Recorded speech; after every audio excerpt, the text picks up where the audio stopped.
The letter arrived on the same day. Martha Zimmerman buried her husband, though she wouldn't read it until 3 days later when the fog of grief lifted enough for her to notice the stack of papers on her kitchen table.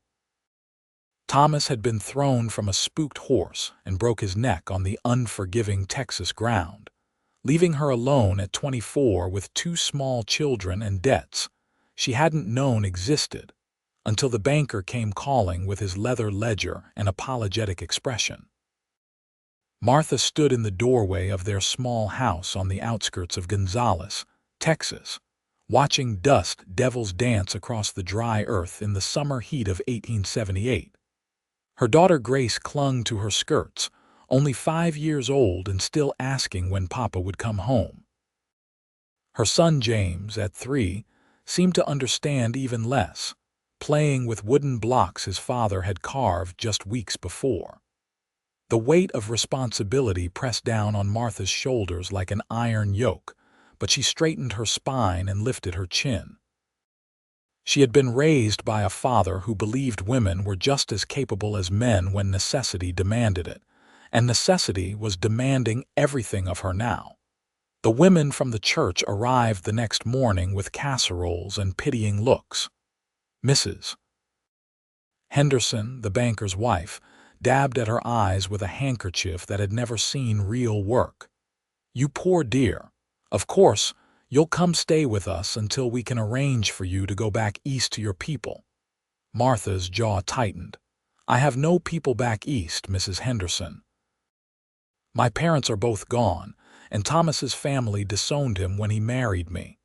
This is my home." "But surely you cannot mean to stay here alone with 2 small children," Mrs. Patterson interjected, setting down a basket of bread. "A woman in your position needs the protection and provision of family, or at the very least, the charity of the community." The word charity burned in Martha's chest like hot coals. She had watched her own mother accept charity after her father died, had seen the way it diminished her, how each handout came with invisible strings that bound and controlled. Her mother had withered under the weight of obligation and pity until she was barely a shadow of the vibrant woman she had once been. "I appreciate your concern, but I will not accept charity," Martha said firmly. "I have 2 good hands and a strong back. I can work." The women exchanged glances that spoke volumes. Mrs. Henderson's voice took on a sharper edge. "Work? My dear, what kind of work do you imagine is available for a woman with no skills and 2 children underfoot? The respectable positions in town are already filled, and I hardly think you want to end up like those unfortunate women at the saloon." Heat flooded Martha's cheeks, but whether from anger or humiliation, she could not say. "I can cook, clean, sew, keep accounts, and work a garden. I can handle horses, and I know basic animal husbandry. Thomas taught me to shoot straight, and I am not afraid of hard work. Someone in this town needs help, and I intend to find them." After the church women left with their casseroles and their judgment, Martha sat at the table and finally opened the letter that had arrived on the day of the funeral. It was from the land office, informing Thomas that the small plot they had been buying was now forfeit due to 3 missed payments. She had not known about the missed payments. She had not known about many things she was discovering. Thomas had been a good man and a loving husband, but he had tried to shield her from their financial struggles, and now she was paying the price for that protection. Martha walked into town the next day, holding Grace's hand while James rode on her hip. The July heat shimmered off the dirt streets of Gonzales, and sweat dampened her black morning dress. She went first to the general store, where Mr. Cooper listened to her request for work with a sympathetic but firm shake of his head. "I'm real sorry, Mrs. Zimmerman, but I have my own sons helping me, and business is not good enough to hire anyone else." The restaurant owner said the same. So did the seamstress, the laundry, and the boarding house. By the time the sun reached its peak, Martha's feet ached, Her children were tired and cranky, and desperation had begun to claw at her composure. She was standing on the boardwalk outside the telegraph office, trying to decide where to try next, when a voice spoke behind her. "Heard you are looking for work." Martha turned to find herself looking up at a man who stood well over 6 feet tall, with broad shoulders and sun-darkened skin that spoke of years working outdoors. His hair was dark brown, almost black, and his eyes were a striking shade of amber that seemed to catch and hold the sunlight. He wore dusty work clothes and a hat that had seen better days, and his hands, she noticed, were calloused and strong.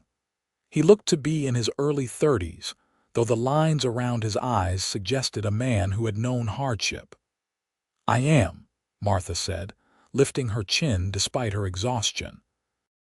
"Do you know of something available? I might. Name is Elijah Nash. I have a ranch about 8 miles north of town.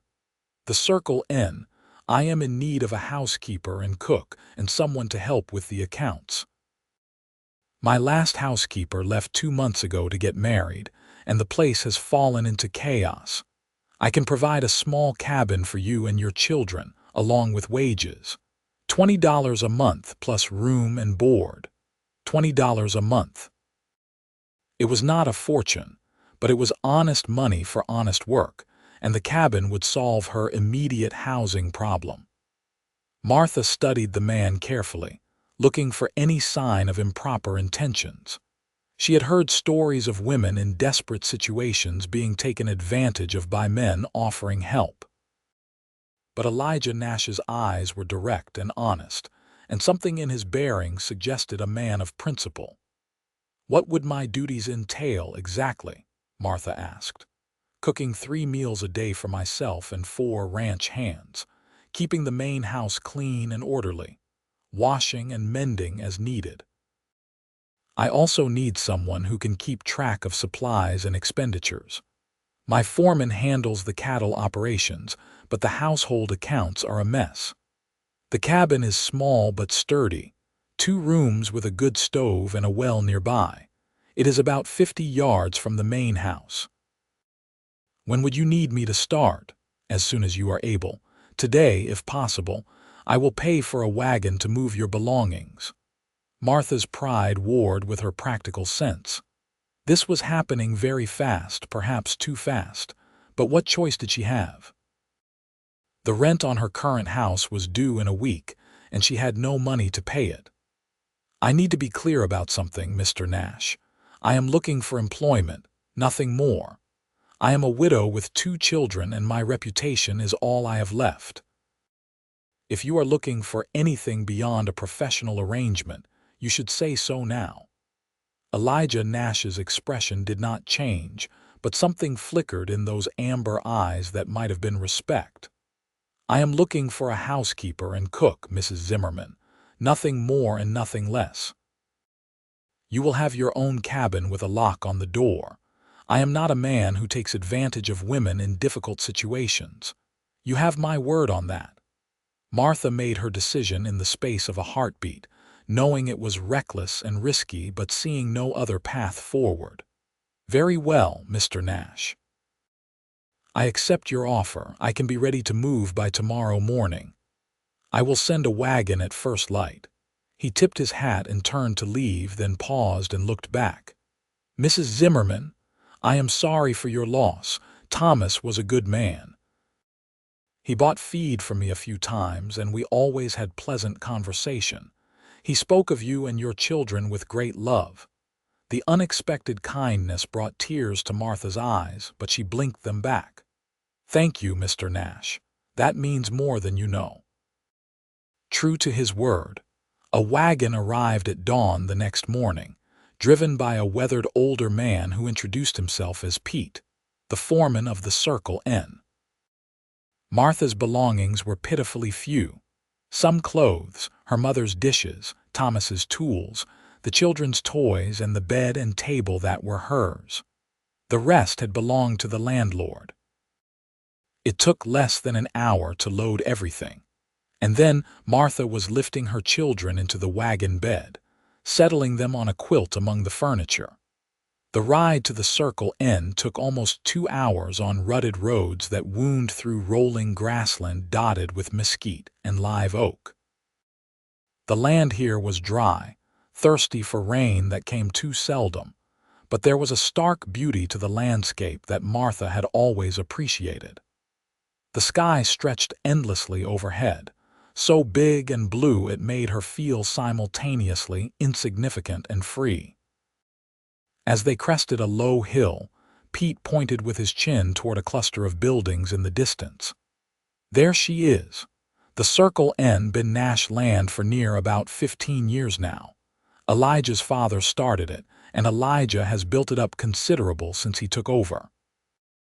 The ranch was larger than Martha had expected.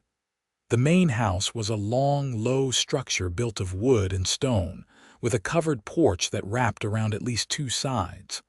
Several outbuildings stood nearby: a barn, a bunkhouse, various sheds and corrals. The small cabin Pete directed the wagon toward sat slightly apart from the main buildings, nestled under the spreading branches of a massive live oak that would provide precious shade in the brutal summer heat. The cabin was indeed small, just 2 rooms as Elijah had said, but it was solidly built and clean. Someone had swept it out recently and left the windows open to air it out. The larger room held a serviceable iron stove, a table with 2 chairs, and enough space for her own table and the children's bed. The smaller room would be hers, just big enough for her bed and Thomas's trunk. It was cramped, but it was private and safe, and Martha felt something loosen in her chest as she looked around. Pete and 2 ranch hands whose names Martha learned were Carl and Tommy helped unload her belongings. They were polite and respectful, calling her Madam and being careful not to jostle Grace or frighten James. Once everything was inside, Pete touched the brim of his hat. Elijah said to let you have today to settle in. He will expect you at the main house tomorrow morning at 6 to start breakfast. The hands eat at 6:30 and Elijah eats at 7. Supper is at 6 in the evening. He keeps regular hours. Martha nodded, her mind already calculating everything she would need to do. Thank you, Pete. I will be ready. She spent the rest of that day unpacking and trying to make the cabin feel like home for her children's sake. Grace helped put away dishes while James played with his blocks on the floor. As the sun began to set, painting the sky in shades of orange and purple, Martha stood in the doorway of her new home and allowed herself a moment of quiet reflection. She was terrified. She was exhausted. She was grieving. But she was also still standing, still fighting, and she had found a way to provide for her children without sacrificing her dignity. Whatever came next, she would face it with her head held high. The next morning, Martha woke in the dark and dressed quickly in one of her 2 everyday dresses, both dyed black for mourning. She got the children up and dressed, fed them a quick breakfast of bread and milk, and then walked with them through the pre-dawn darkness to the main house. She had decided to bring them with her for this first day, to show Elijah Nash that she could manage both her work and her children. Later, if all went well, she might be able to leave them in the cabin for short periods while they napped or played. The kitchen was at the back of the main house, a large room with a massive cast iron stove, long work tables, and shelves lined with dishes and cooking supplies.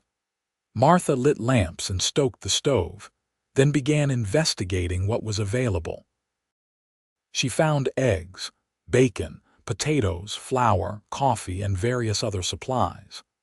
The pantry was well stocked but disorganized, and she made a mental note to spend time sorting and inventorying everything. She had biscuits in the oven and bacon sizzling in a pan when Elijah Nash walked in at 6:30. He stopped in the doorway, surprise evident on his face as he took in the scene. Martha at the stove, Grace setting out plates on the long dining table under Martha's direction, James sitting on a braided rug in the corner playing with a wooden horse. "Good morning, Mr. Nash," Martha said calmly. "Breakfast will be ready in 5 minutes. I hope biscuits, bacon, eggs, and fried potatoes are acceptable. Tomorrow I will have a better sense of what supplies you have available and can plan more varied meals." "That sounds fine, Mrs. Zimmerman." He crossed to the coffee pot and poured himself a cup, his movements economical and practiced. "I did not expect you to bring your children." Martha's back stiffened. "I have no one to leave them with, Mr. Nash. They will not interfere with my work." Grace is old enough to help with small tasks, and James is content to play quietly. "If this is a problem, please tell me now." "It is not a problem," Elijah said after a moment. "I only meant that I had not thought about it, and I should have. Children are welcome here, Mrs. Zimmerman." The Circle N has not had the sound of young ones in a long time. It is nice. Something in his voice, a note of old sadness, made Martha glance at him more carefully. But his expression was neutral as he drank his coffee, and she turned back to the stove to dish up the food. The 4 ranch hands filed in shortly after, bringing with them the smell of horses and leather and morning sweat. They were hungry men who ate with the single-minded purpose of men who worked hard physical labor all day. They complimented Martha's cooking with genuine enthusiasm, and she felt a small glow of pride. She had always been a good cook, and it felt satisfying to have that skill appreciated. Elijah ate at the big desk in his study, as Pete explained was his custom. Martha prepared his plate and carried it to him, taking in the room as she did. It was lined with shelves holding books and ledgers, a large map of Texas on one wall, and the desk was covered with papers and tally sheets. Through the window behind the desk, she could see the sunrise painting the grassland gold. "Thank you, Mrs. Zimmerman," Elijah said, accepting the plate. "This looks excellent. You are welcome. Mr. Nash, you mentioned you need help with household accounts." "Yes. Can you read and write?" Martha tried not to feel insulted by the question. Many women could not, after all. "I can. My father believed in education for his daughters as well as his sons. I can also do figures." Elijah gestured to the chaos of papers on his desk. "These are the household accounts, or what passes for them. Bills from suppliers, receipts, notes about purchases and expenditures. I have been trying to keep track of it all in this ledger, but I am a cattleman, not a bookkeeper. If you could make sense of this mess and establish a proper system, I would be grateful." Martha looked at the disorganized papers and felt a spark of challenge. "I will start working on this after I clean up from breakfast and get dinner started. May I reorganize your desk? You may do whatever you need to do. I will be out working cattle most days. The desk is yours until supper time." And so began Martha's new life at the Circle N. The work was hard and the days were long, but there was a rhythm and purpose to it that she found soothing.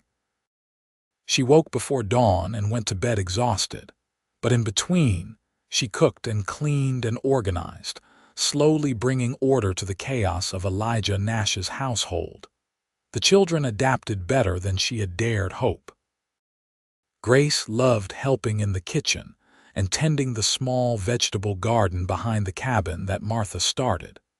James followed Pete around like a puppy whenever Martha would allow it, and the old foreman seemed to enjoy teaching the boy about horses and ranch life. The ranch hands all treated the children with kindness, sneaking them treats and whittling them toys. As for Elijah Nash himself, Martha found him to be a puzzle. He was unfailingly polite and respectful, always thanking her for meals and complimenting her cooking. He paid her wages promptly at the end of each week. But he was also distant, keeping a wall between himself and everyone else. He ate his meals alone in his study, spent his days working alongside his men, and his evenings reviewing cattle reports and market prices. He rarely smiled, and when he did, it never quite reached his eyes. Martha's natural curiosity made her wonder about him. Pete, who turned out to be a talker when he warmed up to someone, provided some information over the weeks that followed. Elijah's father had started the ranch after serving in the Mexican-American War, building it from nothing through sheer determination and hard work. Elijah had been raised to the ranching life, but he had also been sent back east for schooling, which was rare for a rancher's son. He had returned to Texas at 21 to help run the ranch, and when his father died 5 years ago, Elijah had inherited the Circle N at the young age of 27. He was engaged once, Pete told Martha one afternoon while she was hanging laundry and he was repairing a fence nearby. Pretty girl from San Antonio, came from money. But she visited the ranch once and decided she could not live this kind of life. Called off the engagement and married a banker instead. That was about 3 years ago, and Elijah has not looked at a woman since, far as I know. Just works from sunup to sundown, building this ranch bigger and better. But a ranch is not the same as a family, if you ask me. Martha absorbed this information silently, understanding a little better the sadness she sometimes glimpsed in Elijah's eyes. She knew what it was to lose someone, though her loss had been to death rather than choice. Both left scars, she supposed. 6 weeks after Martha arrived at the Circle N, a problem arose that forced her and Elijah into closer contact. A rattlesnake bit one of the horses, and in the chaos that followed, Tommy broke his arm. The nearest doctor was in Gonzales, and someone needed to stay with Tommy while Pete rode to fetch him. Elijah asked Martha if she would help, and she found herself in the bunkhouse holding the young man's hand while Elijah set the brake. "I am sorry," Elijah said quietly to Tommy. "This is going to hurt." It did hurt, and Tommy cursed and cried out, but Elijah's hands were sure and steady, and when it was done, the arm was properly set. Martha bound it with strips of clean cloth she had run to fetch, and then she made sweet tea for Tommy to help with the shock. "You have done that before," Martha observed as she and Elijah walked back to the main house. "Too many times," Elijah admitted. "Ranch work is dangerous. Men get hurt, animals get hurt. You learn to deal with it or you do not survive." He glanced at her with something that might have been respect. "You did not faint or panic. Many women would have." "I am not many women, Mr. Nash. I grew up on a small farm. I have seen blood and pain before. It is part of life." "So it is." He paused on the porch of the main house, looking out at the land that stretched away in all directions. "You have been here 6 weeks now, Mrs. Zimmerman. Are you settling in well? Is the cabin adequate for your needs?" "It is, thank you. And please call me Martha. Mrs. Zimmerman feels so formal after all this time." Elijah turned to look at her, and for the first time since she had met him, he truly smiled. It transformed his face, softening the hard lines and making him look younger. "Then you should call me Elijah. Mr. Nash was my father." Something fluttered in Martha's chest, a feeling she had not experienced since Thomas had courted her 6 years ago. She recognized it with a jolt of surprise and no small amount of guilt. She was a widow in mourning, not even 3 months since Thomas's death. She had no business feeling attraction to any man, let alone her employer. But as she walked back to the cabin that evening with Grace and James, Martha could not deny what she had felt. Elijah Nash, with his quiet strength and sad eyes and rare smile, had touched something in her that she had thought died with Thomas. It frightened her and confused her, and she pushed it down deep, determined to ignore it. Over the next few months, however, ignoring her growing feelings became increasingly difficult. The more time Martha spent at the Circle N, the more she came to admire Elijah. He was fair with his men, paying them decent wages and treating them with respect. He was patient with her children, never complaining when James Underfoot or Grace asked him endless questions about the cattle and horses. He worked harder than anyone on the ranch, always the first up and the last to bed. And slowly, gradually, the distance he maintained began to soften. He started eating breakfast in the kitchen instead of alone in his study, listening to Grace chatter about her day and watching with amusement as James tried to mimic Pete's bow-legged cowboy walk. He helped Martha carry water for the garden when he saw her struggling with the heavy buckets. He brought her a new account ledger from town and spent an evening teaching her his system for tracking cattle purchases and sales. One evening in late September, as the brutal Texas heat finally began to ease into something approaching comfortable, Elijah invited Martha to sit on the porch after supper while the children played in the yard. The sun was setting in a blaze of color, and the air was full of the sound of crickets and evening birds. "Your garden is thriving," Elijah observed, gesturing to the neat rows of vegetables visible from the porch. "We will have fresh produce well into October at this rate." "Grace and I work on it every afternoon," Martha said. "She has a gift for growing things. The tomatoes were all her doing." "She is a bright child, they both are. You are raising them well, Martha." The compliment warmed her. "I am trying. It is hard without Thomas. He was a wonderful father." "I am sure he was." Elijah was quiet for a moment, then said, "May I ask you a personal question?" "Of course." "Why did you refuse charity from the church ladies? It would have been easier than taking work here." Martha chose her words carefully. "My mother accepted charity after my father died.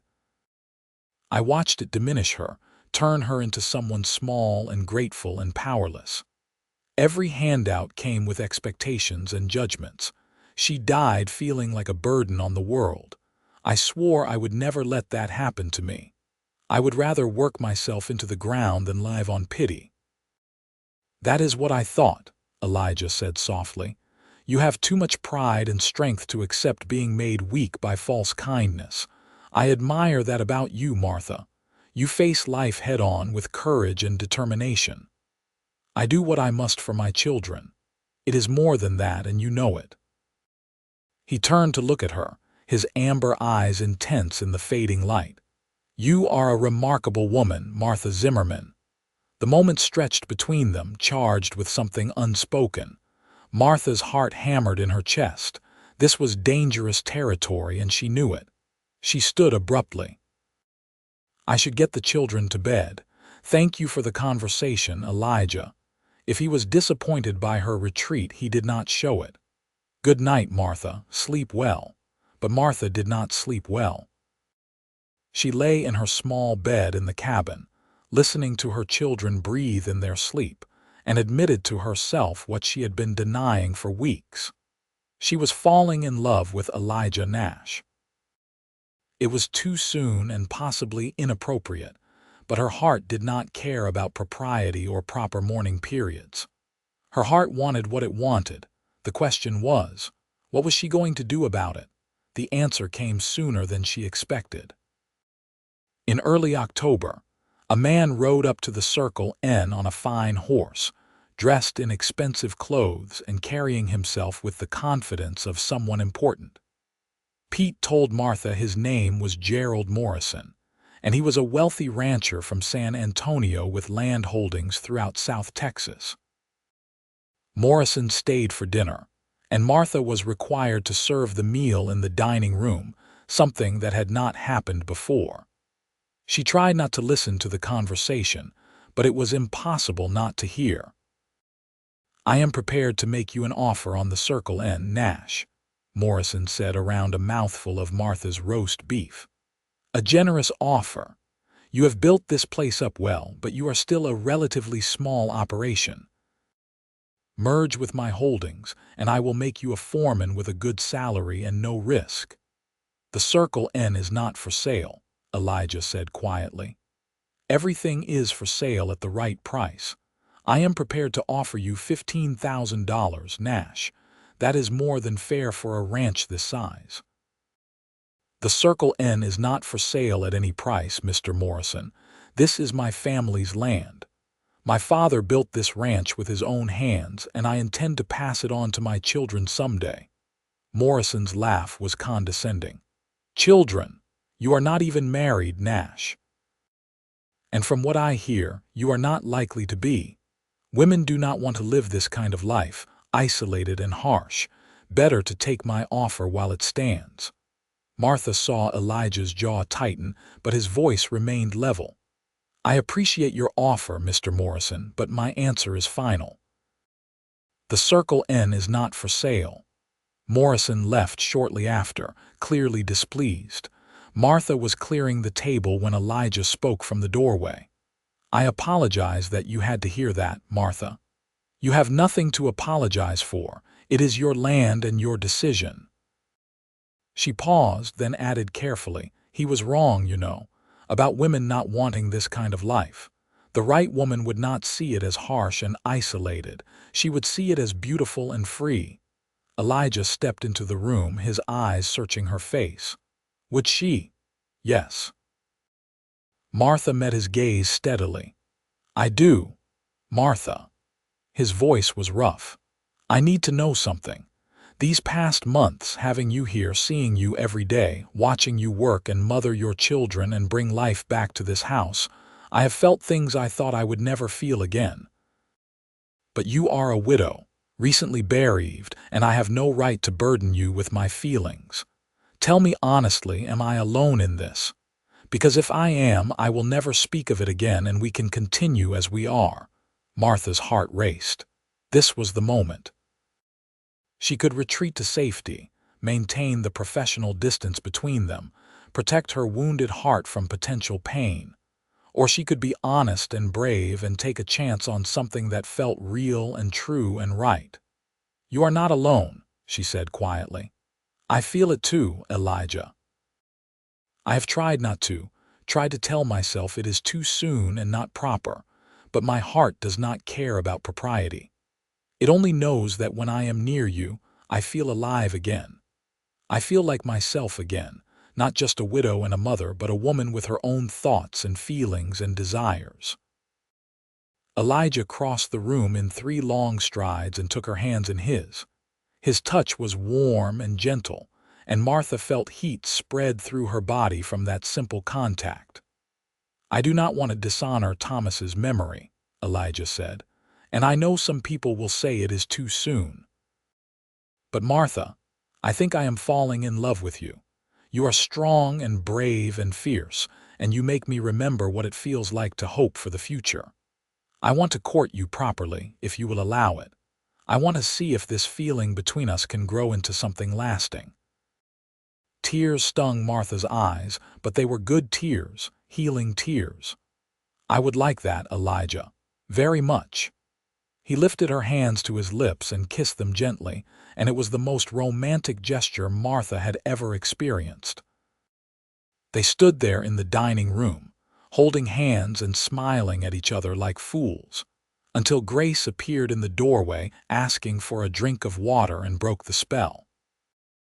Over the weeks that followed, Elijah courted Martha with a sweetness and respect that made her fall even more deeply in love with him. He brought her wildflowers he picked on his rides checking cattle. He carved a rocking horse for James and a little stool for Grace.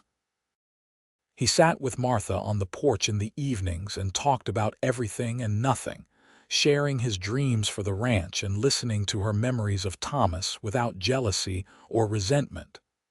He was a good man who loved you, Elijah said one night. I am not trying to replace him, Martha. I am only trying to be worthy of my own place in your heart. You already have that place, Martha assured him. You have become so important to me, Elijah, to all of us. Grace and James adore you. And I adore them.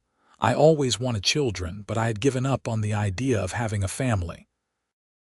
Now I look at your 2 and think how blessed I would be if they became mine. They shared their first kiss on a cool November evening under the live oak tree by Martha's cabin. It was gentle and sweet, full of promise and restrained passion. Elijah held her like she was something precious, and Martha felt cherished in a way that was different from how Thomas had loved her, but no less real. "I want to marry you," Elijah said against her hair. "I know it has not been long, but I am 32 years old and I know my own mind." "I love you, Martha Zimmerman. I love your strength and your pride and the way you face life without flinching. I love how you are with your children and how you have brought warmth and life back to the Circle Inn. I want you to be my wife, and I want to be a father to Grace and James." "Will you marry me?"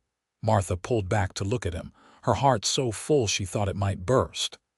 "Yes," she said, her voice thick with emotion. "Yes, I will marry you, Elijah Nash. I love you too. I love your kindness and your integrity and the way you treat everyone with respect. I love how you have welcomed my children and me into your life. Yes, I will marry you."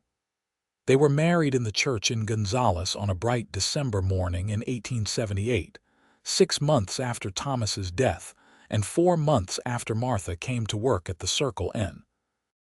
Some people in town whispered about the unseemly haste, but Martha no longer cared what people thought. She had learned that life was too short and too uncertain to waste time worrying about the opinions of others. Grace and James stood up with them, and Pete served as Elijah's best man. The ceremony was simple and brief, but when Elijah slipped a gold ring onto Martha's finger and promised to love and honor her all his days, Martha felt like the luckiest woman in Texas. They did not take a honeymoon trip, but Elijah did take 3 days off from ranch work, which was almost unheard of. Martha moved her belongings from the cabin into the main house, into the large bedroom that Elijah had freshly painted and furnished with a new bed he had ordered from San Antonio. Her children took the bedroom next door, delighted to have more space and to be in the big house.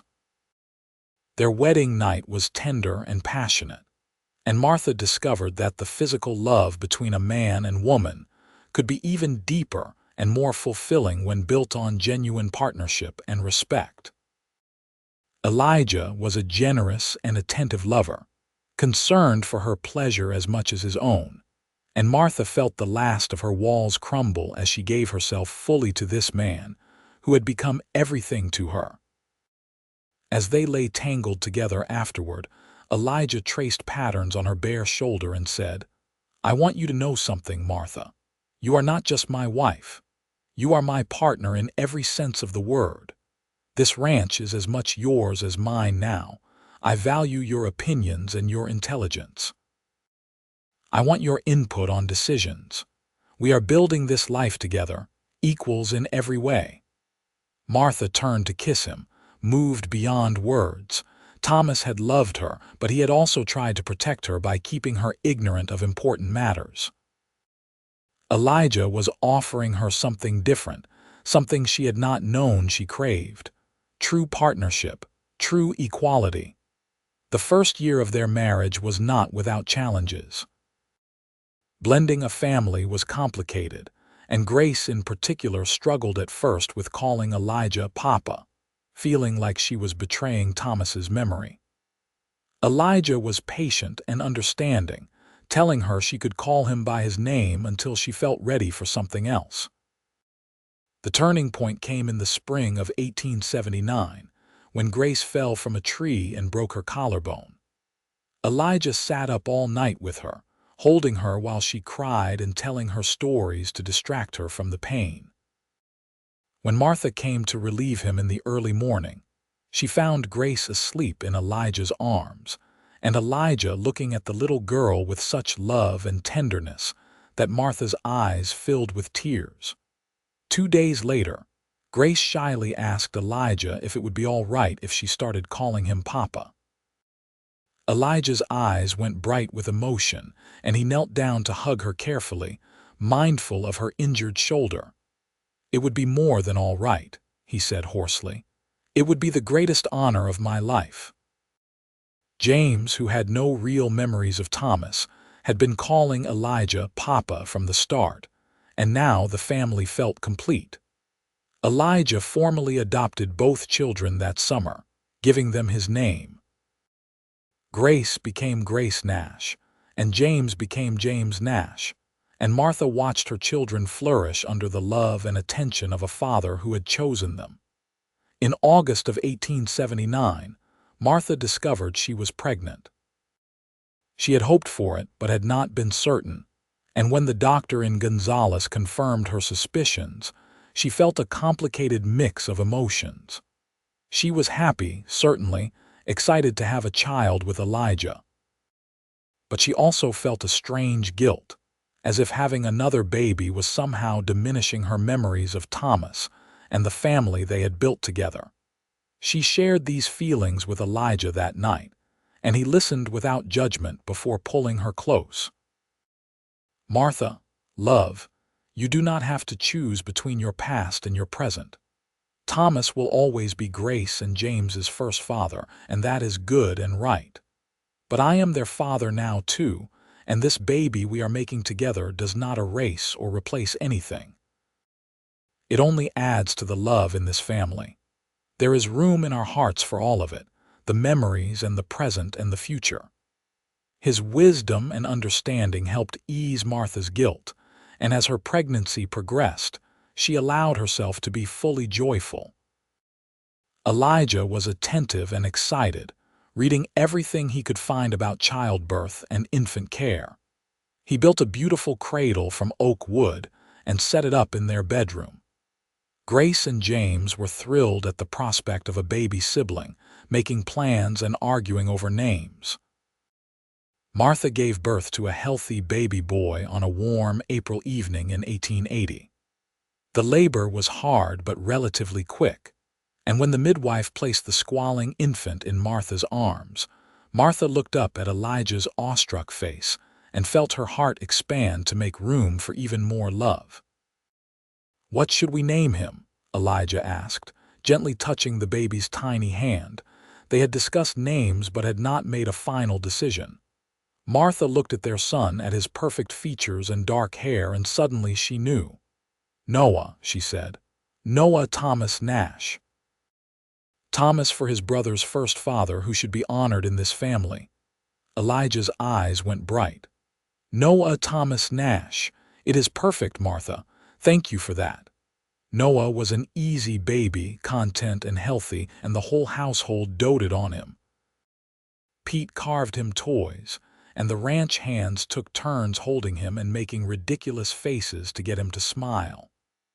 Grace was like a little mother, always wanting to help, and James was proud to be a big brother. Life at the Circle N fell into a good rhythm. The ranch prospered under Elijah's careful management and Martha's efficient handling of the household accounts. They expanded their herd and purchased adjoining land when it became available. Martha's garden grew larger each year, and she started selling her excess produce and preserves in town, adding to the family income and gaining a reputation for quality. In 1882, Martha gave birth to a daughter they named Emma Rose, who had her father's amber eyes and her mother's determination. The family of 6 was complete and happy, filling the house with noise and laughter and love. As the years passed, Martha sometimes thought about the desperate widow she had been, standing on the boardwalk in Gonzales with 2 small children and no prospects.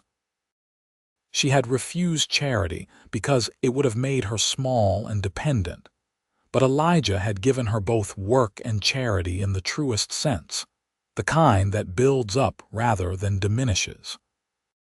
He had seen her strength and met her as an equal, offering her employment and respect, and in doing so, had given her the space to heal and grow and eventually love again. She shared these thoughts with Elijah on their 5th wedding anniversary, as they sat on the porch watching their children play in the yard. Noah was toddling around chasing chickens, Emma was asleep in her cradle, and Grace and James were teaching some of the ranch hands' children how to play a game with hoops. "You saved me," Martha said softly. "That day in town when you offered me work, you saved all of us." Elijah took her hand and laced his fingers through hers. "No, Martha, you saved yourself. You had the courage to refuse easy charity and demand the dignity of work. You had the strength to take a risk on a stranger and make a new life. All I did was recognize your worth and have the good sense to make sure you stayed in my life. If anyone was saved, it was me. I was lonely and closed off, building a ranch but not a life. You and your children gave me a family and a purpose beyond cattle and land. You made me remember what it means to truly live." They sat in comfortable silence, hands linked, watching the sun paint the Texas sky in shades of gold and pink. Martha thought about the journey that had brought her here, the grief and fear and determination, the risk and reward of opening her heart again. She had lost much in her life, but she had also gained more than she had ever dreamed possible. Grace ran up to the porch, breathless and laughing.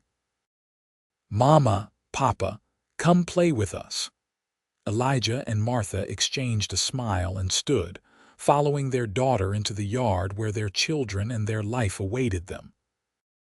The Circle N Ranch stretched out in all directions, thousands of acres of Texas grassland and sky, all of it theirs, all of it home. In the years that followed, the Nash family continued to thrive. Grace grew into a capable young woman who loved the ranching life as much as her father did. She married the son of a neighboring rancher when she was 21, and Elijah gave her a section of land as a wedding gift, helping the young couple start their own small ranch. James went to college in Austin, studying agriculture and animal husbandry, with plans to return and help manage the Circle N, which had grown into one of the most successful ranches in Gonzales County. Noah and Emma grew up knowing nothing but love and security, their childhood full of horses and wide open spaces and parents who adored them and each other. They never knew the desperate times that had brought their family together, only the love that had sustained it. In 1890, 12 years after their wedding, Elijah and Martha sat on that same porch on a cool October evening, watching the sun set over land they had worked and nurtured together. Martha was 46 now, her hair showing threads of silver, and Elijah was 50, his face more lined but his eyes still that striking amber. They had weathered droughts and hard winters, cattle diseases and market crashes, but they had weathered it all together, their partnership growing stronger with each challenge overcome. "You ever regret it?" Elijah asked suddenly. "Marrying me so quickly, taking such a risk?" Martha turned to look at him in surprise. "Regret? Elijah Nash, you are the best decision I ever made." "Well, the second best. The first was refusing charity and demanding work, which led me to you, so I suppose they are really the same decision." "We have built a good life," Elijah said with satisfaction. "A good family, a good ranch, a good partnership." "We have," Martha agreed, "and we have many good years ahead of us still. Noah wants to expand into horse breeding, and I think he has the right idea. Emma is talking about becoming a teacher. Grace is pregnant with her second child. James will be home from college next month. Our family is growing and thriving, Elijah. We did that together." "You did most of it," Elijah said, pulling her close. "You took a broken situation and made something beautiful from it. You raised those children to be strong and capable and loving. You built this house into a home. You made me believe in family and future when I had given up on both." "We made each other better," Martha said firmly. "That is what real love does. It does not diminish or control. It lifts up and strengthens. You taught me that, Elijah. You offered me work when I needed independence, but you also offered me partnership and equality. You never tried to make me weak or dependent. You celebrated my strength." They sat together as the stars began to appear in the darkening sky, holding hands like they had on hundreds of other evenings, content in the life they had built and the love they shared. Martha thought about the church ladies who had offered charity all those years ago, about Mrs. Henderson and her pitying looks and condescending words. She wondered if they knew how everything had turned out, if they understood that refusing their charity had been the bravest and best thing Martha could have done. She hoped other women in difficult situations would have the courage to demand work and dignity, instead of accepting charity that came with invisible chains.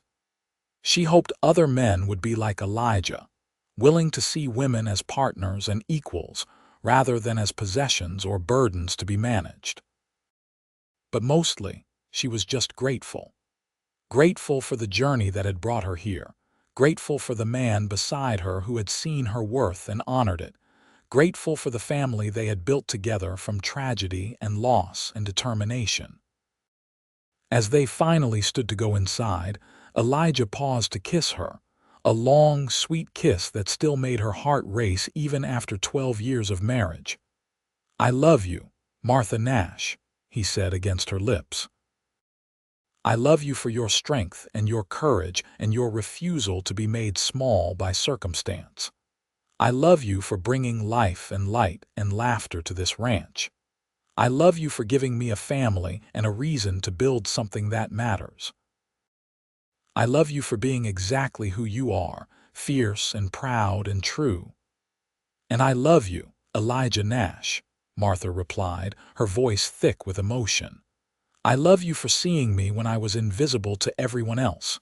I love you for offering me work and dignity when others offered only pity. I love you for being patient with my children and making them your own. I love you for treating me as a partner in everything. I love you for being the man you are, honorable and kind and strong." They walked into the house hand in hand, ready for whatever the future might bring, secure in the knowledge that they would face it together.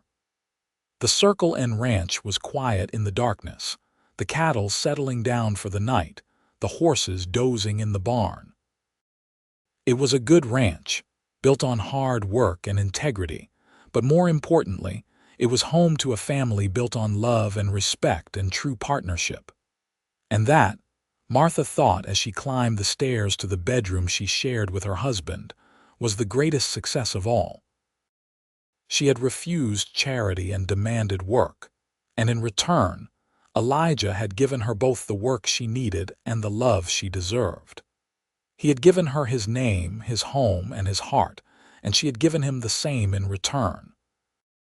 Years later, when Martha was an old woman surrounded by children and grandchildren and even great-grandchildren, someone asked her what the secret to a happy marriage was. She thought for a long moment before answering. "It is finding someone who sees you as an equal," she said finally. "Someone who values your strength rather than trying to diminish it. Someone who offers you partnership rather than domination or protection. My Elijah did that for me. When I needed work, he gave me work. When I needed respect, he gave me respect. When I needed love, he gave me love.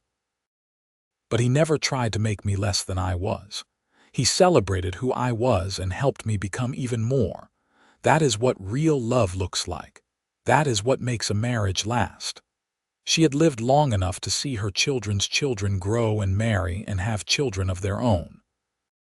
The Circle N Ranch, expanded over the years, was now run by James and Noah together, while Grace's children managed the adjoining ranch. Emma had indeed become a teacher, running a school in Gonzales and educating a generation of children to value both learning and hard work. Elijah passed peacefully in his sleep at the age of 72, with Martha holding his hand. She grieved him deeply, but without the desperate devastation she had felt at Thomas's sudden death. This was different. They had had 40 years together, 40 years of partnership and love and building a life.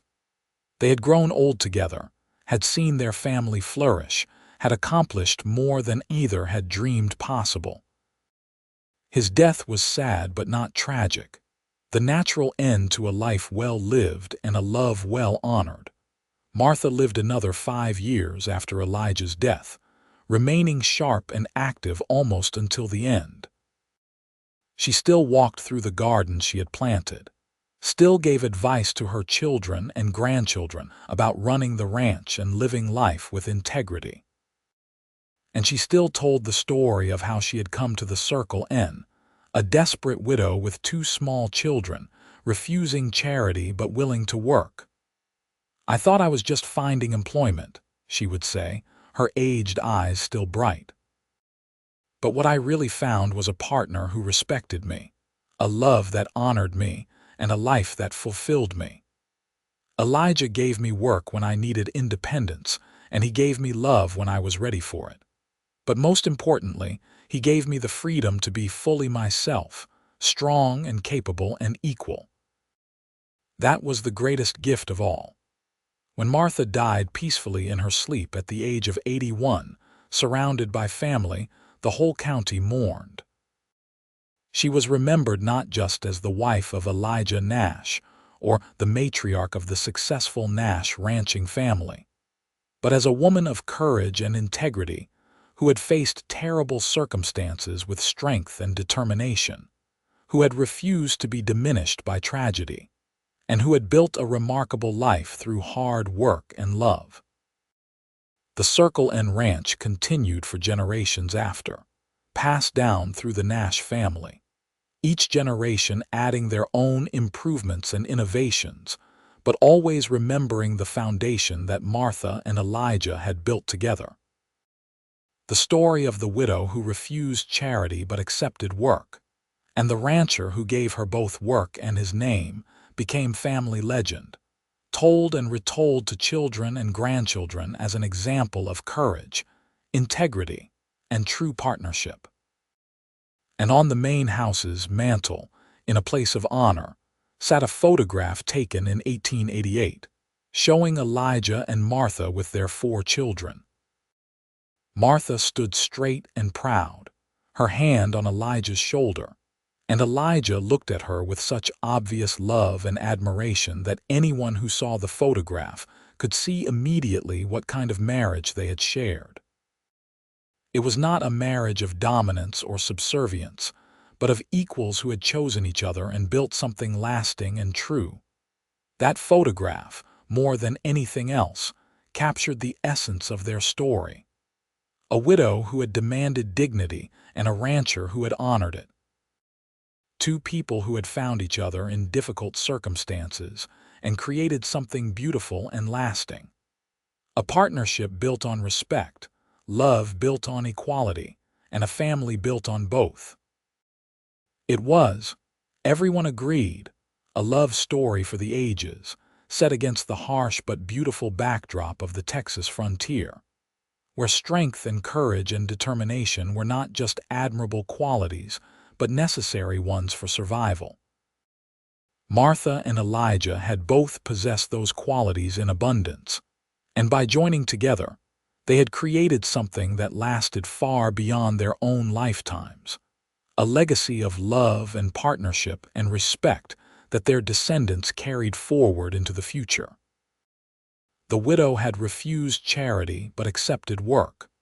The rancher had given her both, and his name besides. And together, they had built a life that proved what was possible when 2 people met each other as equals, honored each other's strength, and chose to face the world together as true partners in every sense of the word.